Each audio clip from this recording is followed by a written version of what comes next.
Hello সবাইকে, কেমন আছো সবাই? আশা করছি সবাই খুব ভালো আছো, সুস্থ আছো, আর আমিও ভীষণ ভালো আছি। আমার নতুন আরও একটি ভ্লগে তোমাদের সকলকে জানাই অনেক অনেক স্বাগত। দিনটি ছিল শ্রাবণ মাসের তৃতীয় সোমবার, আর খুব পবিত্র একটা মাস হিসেবে কিন্তু এই শ্রাবণ মাসকে ধরা হয়ে থাকে। যেহেতু আমাদের বাড়িতে আছে প্রতিষ্ঠিত করা শিবলিঙ্গ, তার জন্য প্রত্যেক বছরই এই শ্রাবণ মাসটা একটু নিয়মের সাথে চেষ্টা করি একটু নিষ্ঠা ভরে নিজের মতো করে বাবার পুজো করার।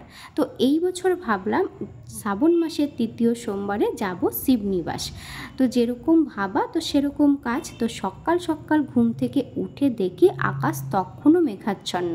তো প্রথমে ভেবেছিলাম হয়তো যেতেই পারবো না, তারপরে একটু বেলা হতে দেখলাম আকাশটা একটু পরিষ্কার হয়ে গেছে।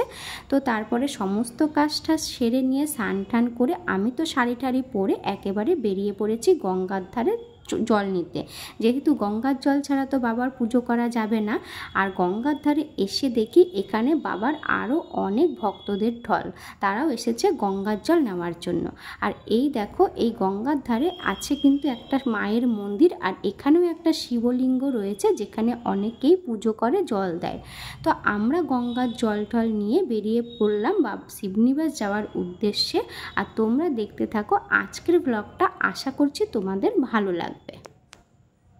আর জানো তো, আমি কিন্তু এই ফার্স্ট টাইম যাচ্ছি শিবনিবাস। এর আগে আমি অনেকবার ভেবেছি যাব, কিন্তু কিছুতেই কোনো না কোনো কারণে একবারও আমার আর যাওয়া হয়ে ওঠেনি।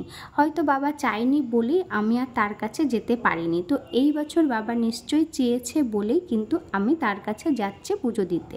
তো যাই হোক, ওখানকার মন্দির কীরকম বা তার চারপাশটা কীরকম কোনো কিছুই আমার কোনো আইডিয়াই নেই। তো আমার বর গেছে কয়েকবার পুজো দিতে, কিন্তু আমি একবারও আমার যাওয়া হয়ে ওঠেনি। তো যাই হোক, তোমাদের সাথে কথা বলতে বলতে কিন্তু আমরা মন্দিরের প্রায় অনেকটাই কাছে চলে এসেছি।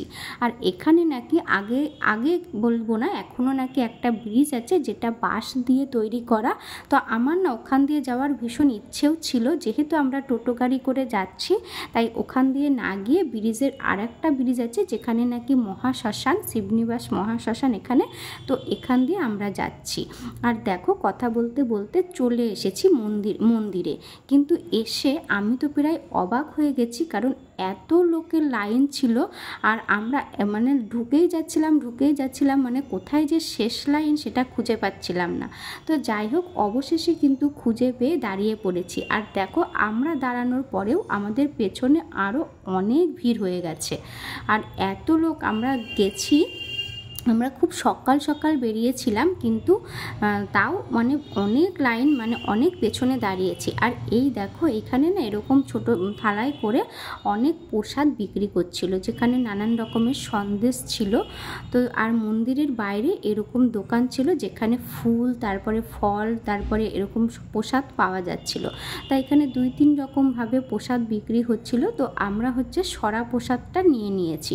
আর প্রথমে এসেই আমরা প্রসাদটা কিনিনি, যেহেতু লাইনে দাঁড়ানোর জন্য প্রথমে লাইনে দাঁড়িয়েছিলাম, তারপরে মন্দিরের কাছাকাছি এসে তারপরে প্রসাদটা কিনেছি। আর এই দেখো, শেষমেশ কিন্তু আমরা মন্দিরের ভেতরেও ঢুকে গেছি। আর এখন প্রায় 11টা মতো বেজেও গেছে। তো চলো যাওয়া যাক।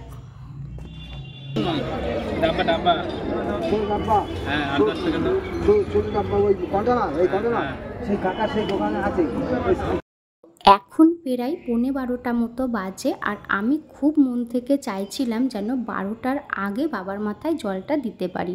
তো ফাইনালি আমরা মন্দিরের গেটের সামনে চলে এসেছি। কিন্তু জানো তো, সেরকমভাবে সুন্দর করে যে বাবার পুজো করব সেটা কিন্তু করতে পারিনি।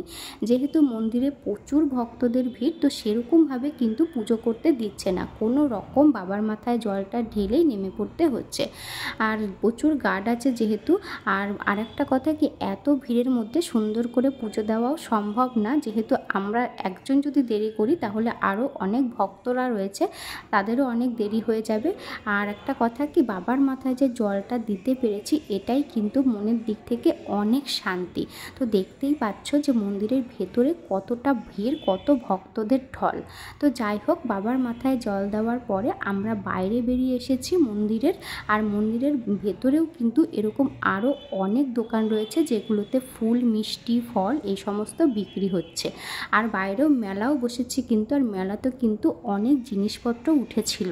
আর জানো তো, মন্দিরের পাশে আরও দুটো মন্দির ছিল, কিন্তু সেগুলো না আমার আর দেখা হয়ে ওঠেনি, যেহেতু হঠাৎ করে তোমাদের দাদাবাবুর শরীরটা একটু খারাপ করছিল, তো আমরা তাড়াতাড়ি একটু বাড়ি চলে আসার চেষ্টা করছিলাম। আর এখানে আরও মানে মেলাতে আরও অনেক কিছুই উঠেছিল।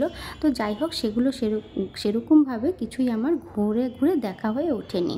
তো যাই হোক, আজকের ব্লগটা তোমাদের কীরকম লাগলো অবশ্যই কিন্তু জানিও। আর যদি ভালো লেগে থাকে তাহলে প্লিজ একটা লাইক করে দিও, বন্ধুদের সাথে শেয়ার করতে ভুলে যেও না। আর এই রকম ভিডিও যদি তোমরা আরও দেখতে চাও তাহলে প্লিজ আমার চ্যানেলটিকে সাবস্ক্রাইব করে আমার পাশে থাকতে পারো। আর যারা অলরেডি আমার চ্যানেলটি সাবস্ক্রাইব করে দিয়েছো তাদেরকে জানাই অসংখ্য ধন্যবাদ। তো মন্দিরে পুজো দেওয়ার পরে বাড়ি ফেরার পথে চলে এসেছিলাম বোনের বাড়ি, যেহেতু ওই মন্দির থেকে বাড়ি ফেরার পথে বোনের বাড়িটা সামনে পড়ে। তো ওর বাড়িতে এসে একটু খাওয়া দাওয়া করে একটুখানি গল্প টল্প করে তারপরে আমরা চলে এসেছিলাম বাড়িতে। তো আজকের মতো ব্লগটা আমি এখানেই শেষ করলাম। দেখা হবে নতুন কোনো ব্লগে, ততক্ষণের জন্য টাটা, সবাই ভালো থেকো, সুস্থ থেকো।